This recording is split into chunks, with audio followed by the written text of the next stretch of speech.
Good morning, ladies and gentlemen. As you know, my name is Russell Mills. My description of what I've done in my past is slightly misleading. It says I've been tendering mainly on power stations. Actually, I've been constructing them, has been the main part of it, in various countries in the world. Hydro, nuclear, gas, coal, and maybe one or two others. The topic of my talk today is about fluctuating power and the various options available to make the most efficient use of such power. In a world run mainly on fossil fuels, finding ways to store electricity was not a pressing concern. Power plants across a regional electrical grid could simply burn more fuel when demand was high. But large-scale electricity storage promises to be an energy game changer, unshackling alternative energy from constraints of intermittence. It would mean that if a wind or solar power farm were the cheapest and cleanest way to generate power, it wouldn't matter when the sun shone or the wind blew. Whilst it's a simple matter to generate electricity, there are not many effective ways of storing it yet. As electricity is generated, it has to be used. However, it is possible to store it in different forms other than electrical energy. Grid energy storage refers to the methods used to store electricity on a large scale with an electrical power grid. Electrical energy is stored during times when production from power station plants exceeds consumption, and the stores are used at times when consumption exceeds production. In this way, electricity production need not be drastically scaled up and down to meet momentary consumption. Instead, production is maintained at a more constant level. This has the advantage that fuel-based power plants, i.e. coal, oil, gas and nuclear, can be more effectively and easily operated at constant production levels. In particular, the use of grid-connected intermittent energy sources, renewable sources, such as solar panels and wind turbines, can benefit from grid storage. Renewable sources. One of the main criticisms of renewable sources, such as solar power and wind power, wave power, tidal power, etc., is that it's never there when you need it. The sun does not shine at night when you want the lights on, the wind doesn't blow when you want to heat the house, etc., etc. However, all these sources can be harnessed for later use by storing it as, for example, potential energy. By linking all these sources into the national grid, the surplus energy, electricity produced, could be used to, say, pump water up a mountain and thus be stored as potential energy.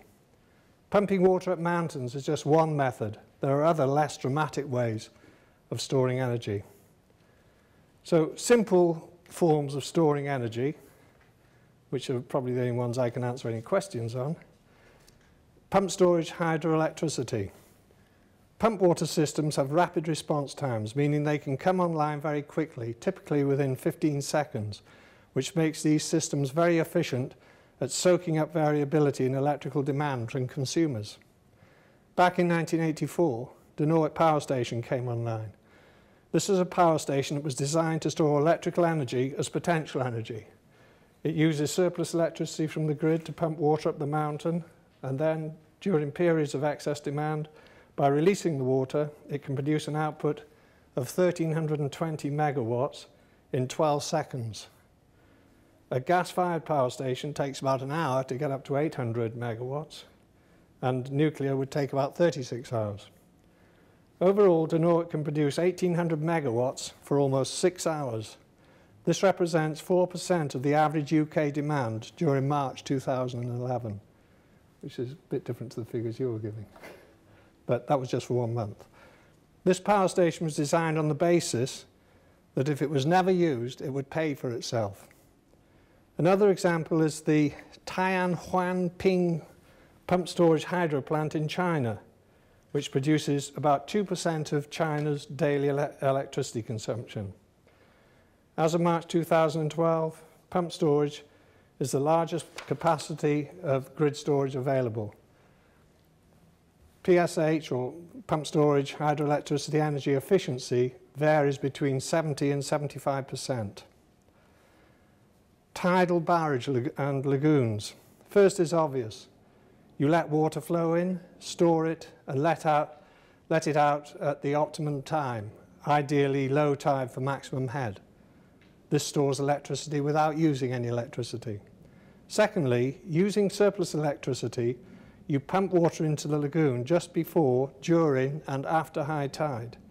The extra layer of water, say 1 metre thick, is pumped in at minimal head and can be envisaged as lying on top of the natural level generated by high tide. This layer adds 1 metre to head at every point in the draining cycle, so you get energy back several times. It might be helpful to place quite a few tidal storage locations around the UK so that the tides are always at the right for peak demand in 1 or 2 locations every day. Storage heaters. Back in the 70s, we had Economy 7. It wasn't a bad system, but it was deemed less efficient than gas central heating. Why not make the whole footprint of the house a storage heater? By forming an insulation envelope down to a depth of, say, 3 meters, surplus electricity could be used to heat up this mass and then release the heat as required. In the same way, during summer, the mass could be frozen to cool the house during hot weather. So, batteries. Battery storage was used in early days of direct current electricity power networks and is appearing again. Since 2003, the world's largest battery backup has been storing energy for an entire city, Fairbanks in Alaska. 9 years ago, the city installed a huge nickel-cadmium battery, the same technology used for years in laptop computers and other portable devices. It's housed in a giant warehouse. It's a 1,300-ton battery, larger than a football field, and can push out 40 megawatts of power. Still, the Fairbanks battery provides only enough electricity for about 1,200 residents for 7 minutes. That was enough to prevent 81 blackouts in the city in the battery's first 2 years of operation. And then we come on to the not-so-simple storage, which fairly simple, but in some cases. Compressed air energy storage. Another grid energy storage method is to use off-peak or renewably generated electricity to compress air, which is usually stored in old mine or some other geological feature. When electricity demand is high, the compressed air is heated with a small amount of natural gas and then goes through turbo expanders to generate electricity. Flywheel energy storage. Mechanical inertia is the basis of this storage method. Heavy rotating disk is accelerated by an electric motor which acts as a generator on reversal, slowing down the disk and producing electricity. Electricity is stored as kinetic energy in this disk. This is used where short bursts of high power are required. Hydrogen. Hydrogen is also being developed as an electrical energy storage medium. Hydrogen is produced, then compressed or liquefied, stored and then converted back to electrical energy or heat. At present, the efficiency of hydrogen storage has been shown to be in the range of 20 to 25%, rendering hydrogen storage unsuitable for anything but special applications.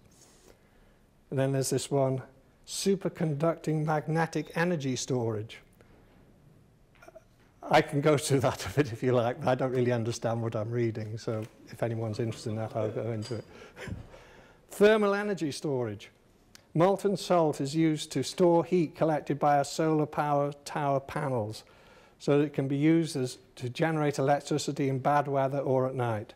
Thermal efficiencies over 1 year of 99% have been predicted.